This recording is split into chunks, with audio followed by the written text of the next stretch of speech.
Welcome back to the Academy Table. I'm Renee DeSilva, CEO of the Academy, and your host. This week, I was joined by Dr. Tom Lee, who is the Chief Medical Officer for Press Ganey. As you'll hear, we discussed two big topics. First, the ongoing healthcare workforce crisis, as well as some of the data his team is seeing on what is driving loyalty among health system employees. Second, we covered evolving consumer expectations and the patient-provider relationship. The one unifying theme of our time together was trust. In recent years, there's been an erosion of trust in our healthcare system for patients and consumers, but also for employees. It was great to dig into Tom's many insights and suggestions for improving that situation. Here are my takeaways from the conversation. First, I loved Tom's definition of the word trust. He believes it's the confidence you will be treated fairly in circumstances you have not thought of yet. I think it's concise and powerful, especially in times as uncertain as now. Next, in workforce, Tom points to likelihood to stay as the single best expression of trust an employee has. Pay attention to the most strongly correlated factors in that loyalty. It's less about pay or even staffing levels, and more, as Tom calls them, the gooey and lofty ideas, belonging and being seen and respected as an individual. Third, when our industry discusses consumer sentiment and navigating healthcare, it's easy to over-rotate on the quantifiable data. It was interesting to hear Tom describe how we might strike a better balance. Stories are in color and data is black and white, and we need both to understand the full picture. And lastly, we ended our conversation with a reflection on the recent tragic passing of Dr. Paul Farmer, the public health leader, humanitarian, and friend of Tom's. Dr. Farmer's work brought the term moral imperative to life, and I think it's a mission that everyone in healthcare can connect with. So with that, let's head to the table.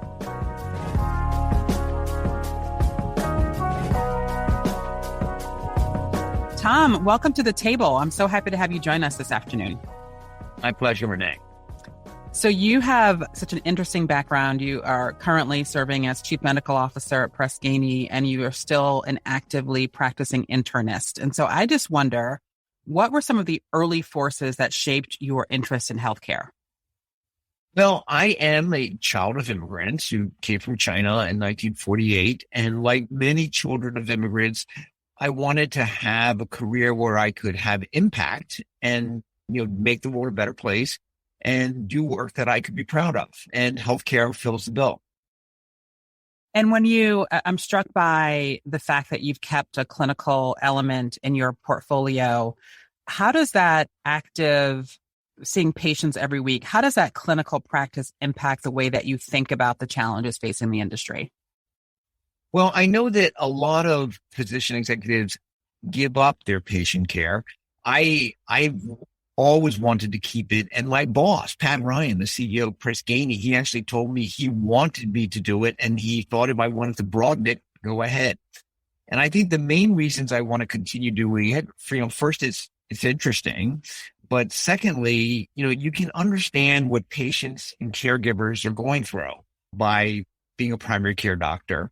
The third thing I'd say is you can understand the changes that are happening in the environment. Like when COVID hit and messages from patients to their healthcare providers tripled almost overnight, I could feel it. I could feel it myself by logging on in the morning and seeing that 2 or 3% of my patients had emailed me overnight almost every single night.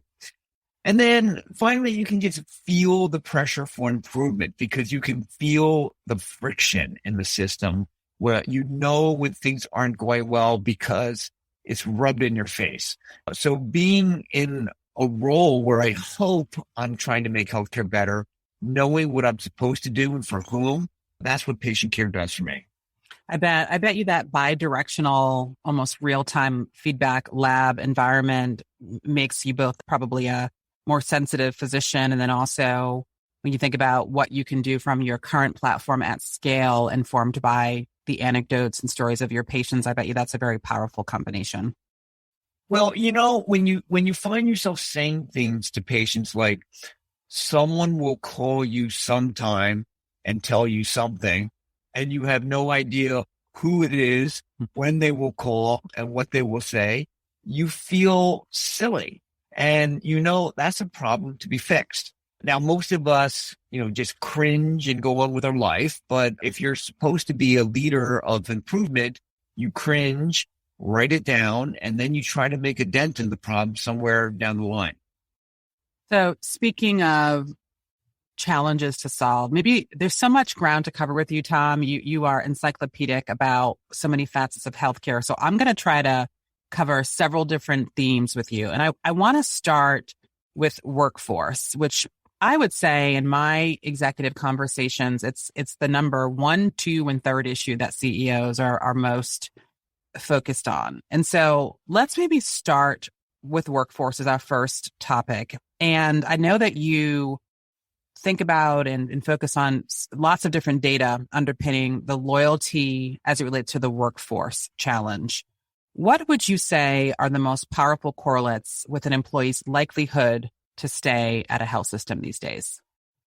Well, I think focusing on likelihood to stay is a really smart thing to do, Renee. I increasingly feel like likelihood of staying by employees, that is the equivalent of the metric of likelihood to recommend for patients.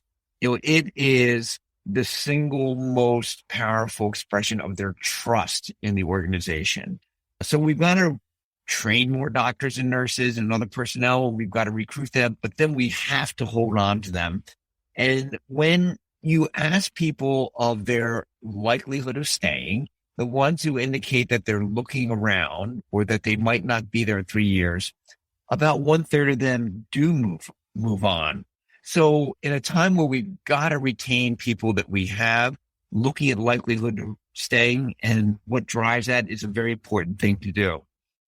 Now, it's very clear that paying people adequately and fairly is table stakes, and staffing so that they feel supported, that's table stakes too. You can't be in the game if you don't do those things. But to differentiate yourself and have a better chance of holding on to them when they might have jobs that are paying as well and that are staffing as well, well, the data show interesting and really very encouraging opportunities. Our data at Press Ganey, based upon hundreds of thousands of people surveyed in the last year, they show that what moves people, makes them feel proud and makes them want to stay at an organization are the lofty things, the gooey things that we all feel good about. Does the organization let you treat everyone as an individual? Does the organization treat you with respect? Is it committed to quality? Is it committed to safety? Is it committed to being ethical? These values, they make people feel better about themselves, and making it clear that, yes, these actually are the organization's values, and showing that you're authentic, they are very important. Tom, I really like the gooey and lofty things really do matter. So staying with that, because that to me feels, really, I can feel that, right? Like you can get your heart and head around the lofty and gooey things that build connective tissue with your team members. One thing I heard you say that stood out to me was this individualization. Both I am seen as an individual, and then also I then see every patient as an individual can be really important in terms of retaining both folks in clinical and non-clinical roles. Talk to me more about how you've seen that expressed in some of the data that you look at. Oh, it seems very clear that, equity and inclusiveness, these are hugely important as drivers of getting people to stay. It makes perfect sense. I mean, people want to be at a place where they feel like they belong. If they feel like they don't belong, of course they're going to be looking around. This is just one of the deeper insights about diversity and equity and inclusiveness that we've all been acquiring since the murder of George Floyd in May of 2020. It's embarrassing that these insights are new to us, but they are new, and they're very powerful. When people walk into a room and they don't see anyone else like them, their loyalty is not going to be the same, even if many of the other gooey things are there.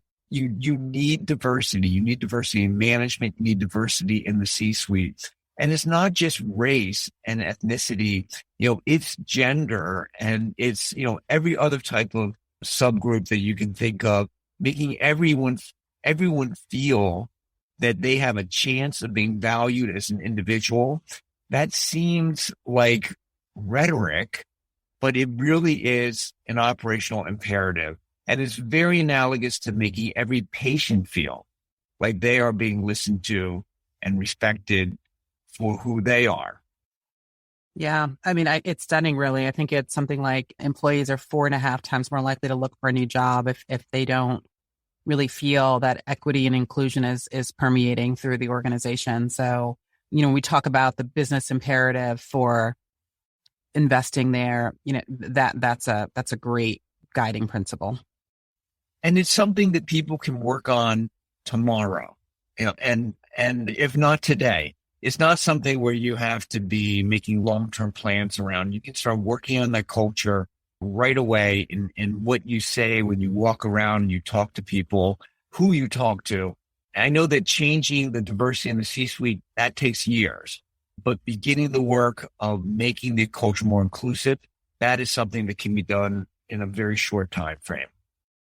Yes, you're reminding me, and I'm going a little bit off on a tangent here, but you mentioned a moment ago, that is something that can be done today. So maybe I'll offer just an anecdote that I shared with another podcast guest, that we talked about how all of us as individual leaders can play a role here. And one of the things I think is just a really practical way to think about it that anyone that's listening could even activate on is just this notion of the power of a nudge, which is when you see talented people, especially talented people who may not necessarily be in your regular social connection, right? You may see them present at a meeting and they really jump out at you as being very strong in terms of how they emote. It's, can you help them get connected to places that could put them in momentum building career roles? So the power of a nudge to get people to imagine they are the possible in their own career is something that I think I've benefited from and hopefully I've been able to contribute to. So I don't know, as you're talking, I'm thinking through what's the one thing all of us could do, which would be to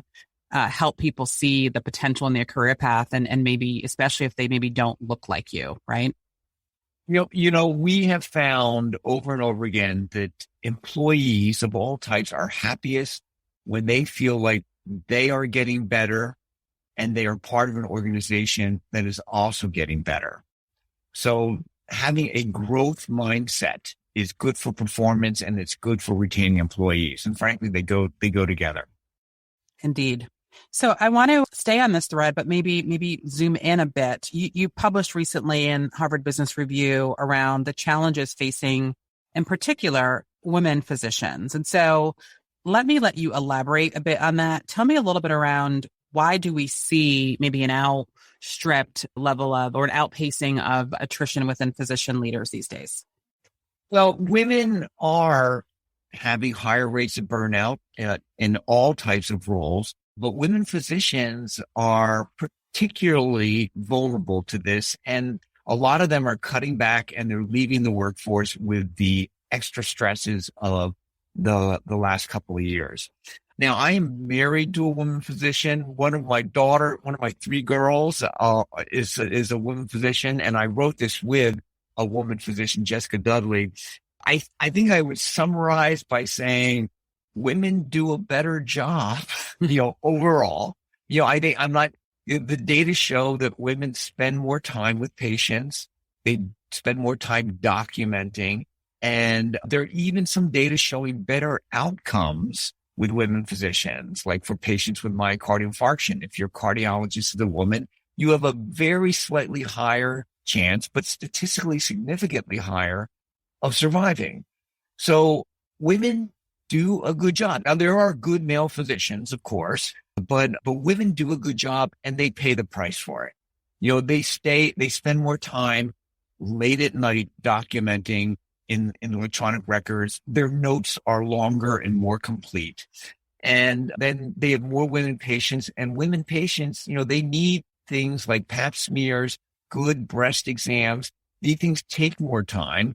And as a result, women get paid less because they do a more complete job on a population that needs more. Meanwhile, they are less appreciated. They don't get promoted as much at work. They don't get paid as much, as I indicated, in a fee-for-service environment. And even, patient ratings, patients give a break to male doctors compared to women doctors in terms of overall likelihood of recommending, even though women doctors get rated higher on all the specific functions. So they're not as appreciated despite doing a better job. And then they go home and they have so much more to do than the men. If the household responsibilities are supposed to be shared with a male, and I think it's not a shock, but the data are still shocking when you look at the percentage of time that women are spending during COVID working on, the remote schooling and all the kind of family responsibilities. These responsibilities have been difficult in ordinary times, but they're crushing during this time. So I think that, what's the takeaway message? The takeaway message is you can't treat all of your doctors the same if you want to hold on to women physicians. And most medical school graduates today are women. So that means you better come up with a flexible strategy that's tailored for women if you're going to hold on to them and prevent them from leaving your organization or leaving medicine. Yeah, so I loved so much of what you said. In particular, if I can just ping on two things that I thought you did really well there, which was to say, grounding in the experience of physician leaders in your circle. That's a really powerful way to really tell the story of your wife and your daughter and your colleague. And then I am struck just by, and I'd not heard this framed so eloquently before, which is the nature of how women physicians deliver care. The level of documentation and such is also a driver of that. And I think, in some ways, we know that some of the social and behavioral patterns after work have long been part of the conversation, but, we probably don't spend enough time on the within the four walls of the workday, the things that can drive that in a way that maybe leads to some of these challenges, especially when we know that we are at clinical workforce crisis levels in terms of shortages. So your actionability around flexibility and how we create a value proposition that keeps us more likely to engage that population is, I think, really, really an important point to just underscore. Well, I think that, we learned in the last couple of years that since George Floyd, that the goal isn't to be colorblind, but the goal actually has to be anti-racist and to try to undo some of the special harms that have been done to Blacks and other minorities, and so that we can have a chance of, taking care of all of them as individuals. Similarly, the goal can't be to, be gender blind and expect anything other than harm to the women in our workforce. The women physician issue is what we focused on in the article, but these are generalizable to women in a wide range of roles. Indeed. All right. I want to switch gears a bit. We've been talking a lot about just some of the challenges from a workforce perspective. Let's shift to patient trust. And you've called it a defining issue of our time in terms of how trust has been eroded and the importance of strengthening that. Why do you feel that that's the case? Well, trust is something that people have traditionally taken for granted, particularly in healthcare, where we know we're good people and we're working really hard. We just feel like people should trust us. And in ordinary times, that might be true. But in times where people are vulnerable and everything is changing and uncertain, like today, then trust cannot be taken for granted. And because of that, people are thinking, what is trust now? They're trying to get at the core of what is trust about, and then how do I build it in my organization? both with patients and employees. And a simple expression of trust that I like is, trust is confidence you're going to be treated fairly in circumstances you haven't even thought of yet. Say that again. Confidence you're going to be treated fairly in circumstances you haven't even thought of yet. So ideally, you want to be in an organization where you know that who knows what's going to come next. It might be another pandemic. It might be, a heat wave. It might be fires, but whatever it is, the organization is going to do all it can to take care of you. You want patients to feel that way, and you want employees to feel that way. And that is something that can be done by taking steps that I think are best summarized there's a simple 3-component model that Frances Frei from Harvard Business School wrote about in Harvard Business Review, and she gave a fantastic TED Talk. That's FREI, if you want to search for the article, her TED Talk. But her 3 basic elements are you have to have empathy, authenticity, and logic. Empathy, you have to show that you get it. You get what they're going through and what's important to them. Authenticity is you have to show you're for real and you're not just forgetting about it when you walk around the corner. And then the third part, logic, is you have to show you know what to do. You're going to be effective. And part is actually having clear thoughts about what to do, but then it's also conveying those thoughts, conveying that you have the thoughts and conveying what those thoughts are. Transparency, basically. And I think that there's a lot that we're all learning in this era about how do we build trust by doing things like, showing that with a new model of care, it's still us taking care of you and we haven't changed and we're still committed. That means a lot to patients and it means a lot to employees. Yeah, I think that's powerful. We've certainly seen there's been some erosion in patient perception around that over the last couple of years. And so I guess I go to the action, which is what are the things that providers in particular should be doing to really rebuild that trust? And I go back to where you started this conversation, which is you finish with a patient encounter and you say someone will call you at some point to cover some topic. And I sometimes think about like where the challenging points on trust come in is sometimes not when you're sitting down with just your physician in that moment, but it's all the peripheral items that impact if you feel like that experience served you well. So maybe with that broader aperture, what are some of the things that we should be thinking about from the provider lens to really rebuild that trust experience? Well, I think you're really on something important here. And I think there was a time where doctors like me thought all that really mattered was how wonderful I was going to be when they're right in front of me. And that the key thing is for me to try to be wonderful 100% of the time, not just like when I feel like being wonderful. And it's still important that clinicians be wonderful when they're face to face with patients. But all the other times around that during the patient episode, they matter too. And because patients know that healthcare is a team sport today, and that even if their clinician might be wonderful, if everything else is dysfunctional around them, they lose their trust that they're going to be okay, that they will be taken care of in circumstances that they haven't thought of yet.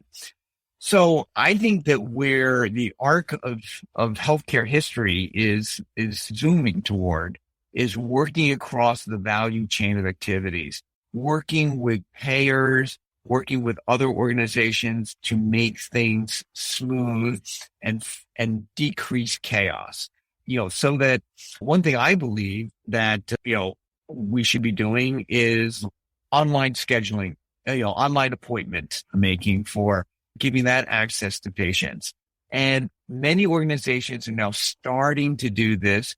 I think that I was just part of a meeting where some organizations are talking about 7%, even 15% of their visits being made by computer.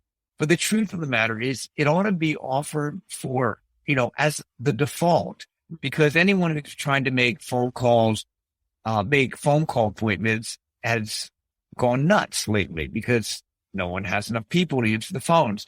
That kind of chaos makes patients lose their trust that things are going to be okay. They've got to be thinking, if they can't get this right, what else might they mess up on?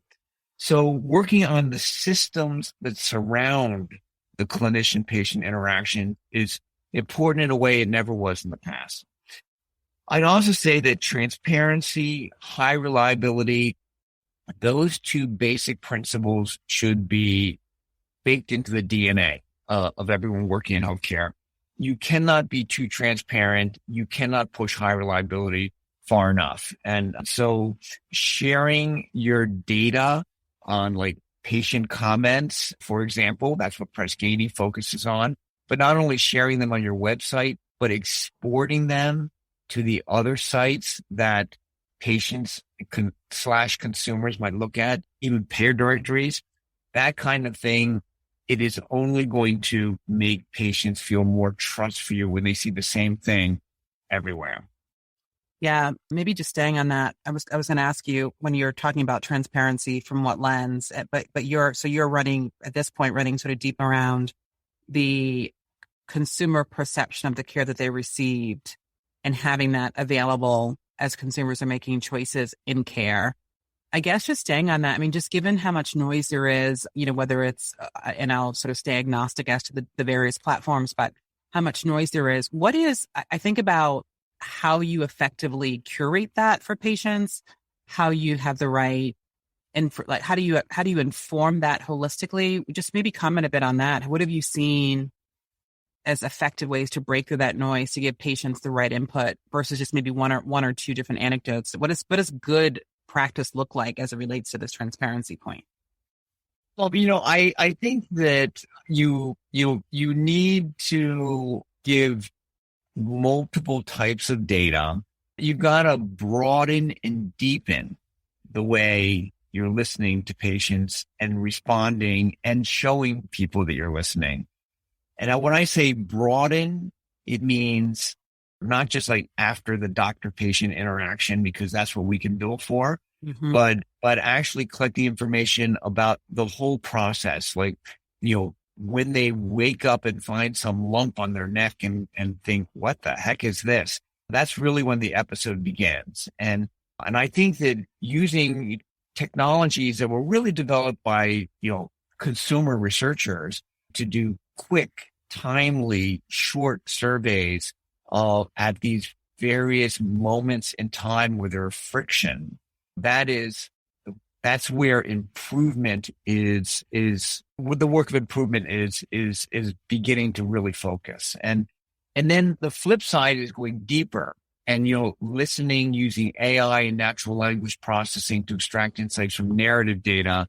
That is very powerful as well. One of the little lines that one of my colleagues said recently that struck me was, he said, stories, meaning patient comments, are in color and numbers are black and white. You need both, and you need to collect both and analyze both and then share both with the broader world to gain their trust. Yeah, as you're talking, I'm thinking through, we are in such the early innings as an industry of our ability to do that. Do you agree with that statement? Pretty nascent in packaging that for consumers in a way that's digestible?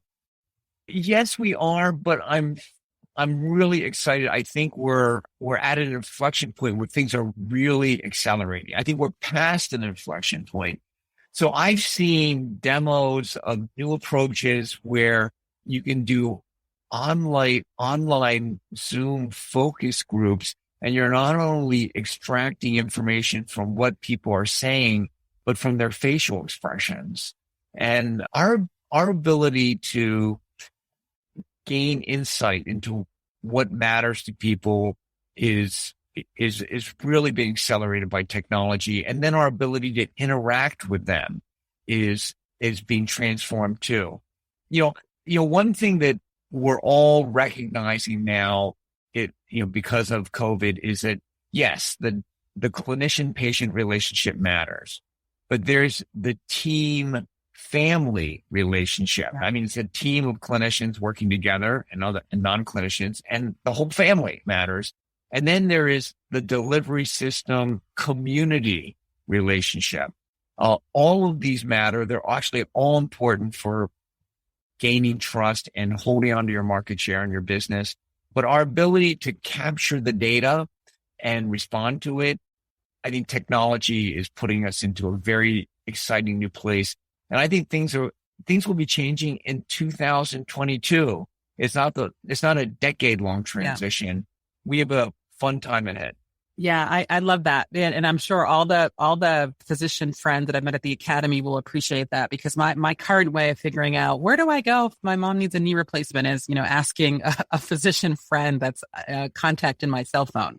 Right. So I do think getting to a place where, and I would consider myself an informed consumer of healthcare, but getting to a place where that's easier to serve up for folks, I think is incredibly meaningful.